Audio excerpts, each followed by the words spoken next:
Bonjour à tous, aujourd'hui petite 450 CRF avec un problème de joint de culasse. La moto refoule de l'eau dès qu'elle est chaude par la durite de trop plein. Le piston est neuf, donc le joint de culasse est neuf. On a donc un problème qui vient soit du cylindre, soit de la culasse qui n'est pas plate. Donc on démonte ça et j'envoie ça en rectification. Pour commencer, on va vidanger le radiateur. Pour ce faire, il faut démonter cette vis là qui est en 8. Si vous ne savez pas vous repérer pour vidanger des radiateurs, c'est toujours la vis avec une rondelle en cuivre qui est dessous.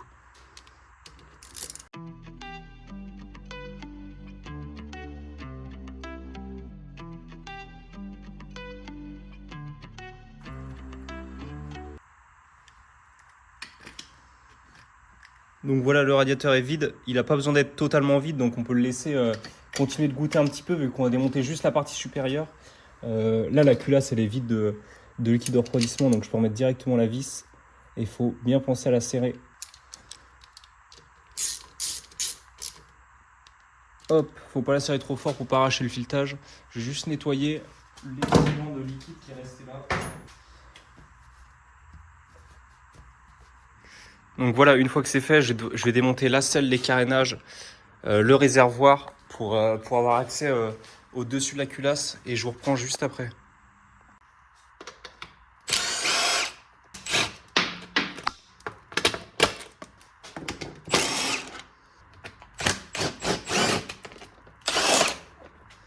Donc voilà, je vais pouvoir démonter la selle. Pour démonter le réservoir, je le démonte avec les carénages. Il faut juste que je démonte cette vis-là pour avoir accès au robinet d'essence.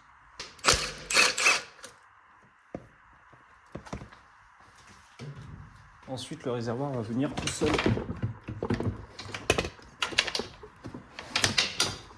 Hop, voilà. Alors là, vu que la moto date un petit peu, tous les plastiques commencent à être rigides.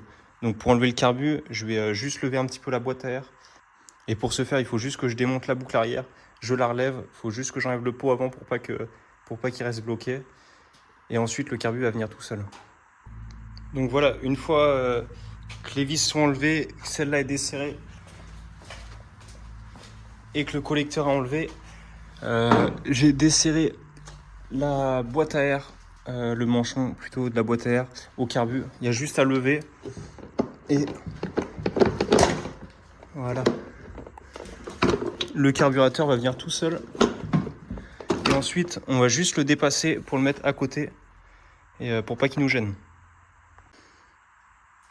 Donc voilà, maintenant que j'ai un peu plus de place, une fois que le carbu est mis sur le côté, il me reste le couve culasse à enlever. Il y a 3 vis. Ensuite, les durites d'eau et les supports moteurs.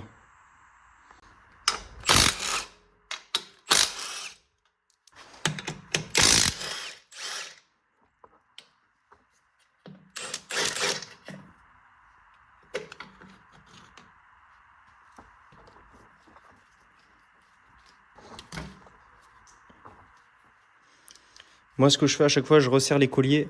Comme ça permet de ne pas les perdre. J'ai juste à les redesserrer avant de remettre la durite. J'ai pas besoin de les chercher.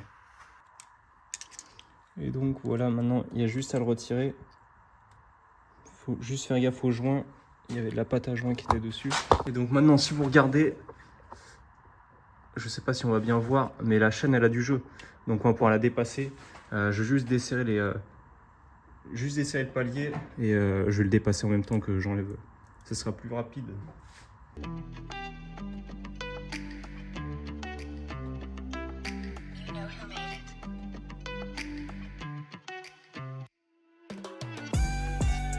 Alors maintenant, il faut faire gaffe quand on va dépasser la chaîne.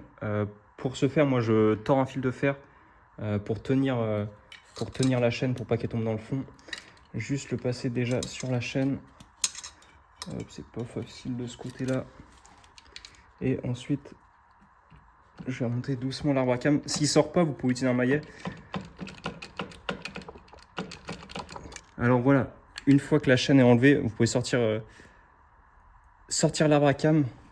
Faut juste faire gaffe de ne pas perdre les pastilles de soupape. Faut pas qu'elles tombent. Parce que là, elles peuvent tomber en plus dans le bas moteur.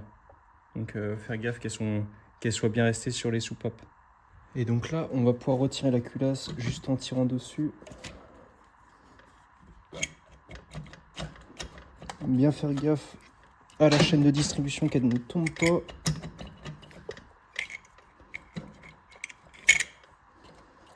Hop, je la tiens par en dessous.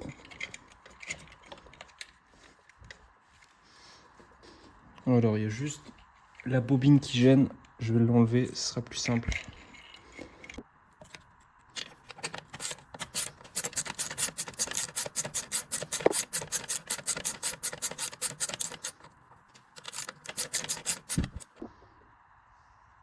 Donc voilà, j'ai démonté la bobine qui m'empêchait d'enlever la culasse et maintenant je vais pouvoir l'enlever. Il faut juste faire gaffe que la chaîne ne tombe pas. Donc il faut la tenir par en dessous de la culasse maintenant.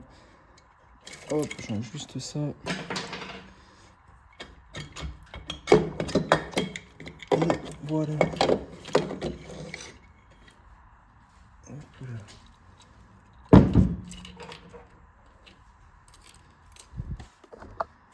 Alors, ce que vous pouvez faire ensuite, vous pouvez enlever un patin. Ce patin-là, l'autre il va être vissé directement en bas du moteur, donc vous ne pourrez pas l'enlever. Alors maintenant je vais pouvoir enlever le cylindre, j'ai enlevé la vis qui le tient.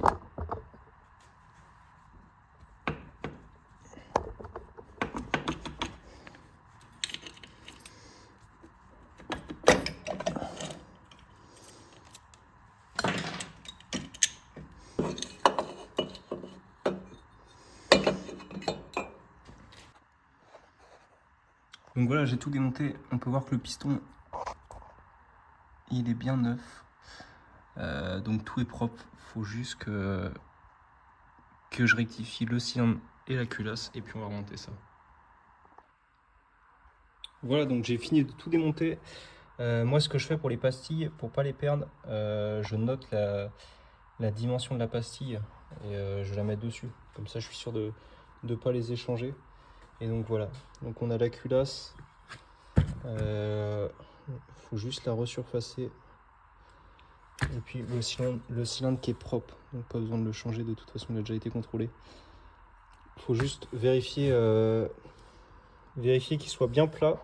Et donc je fais ça et puis on se retrouve ensuite dans une autre vidéo pour monter tout ça.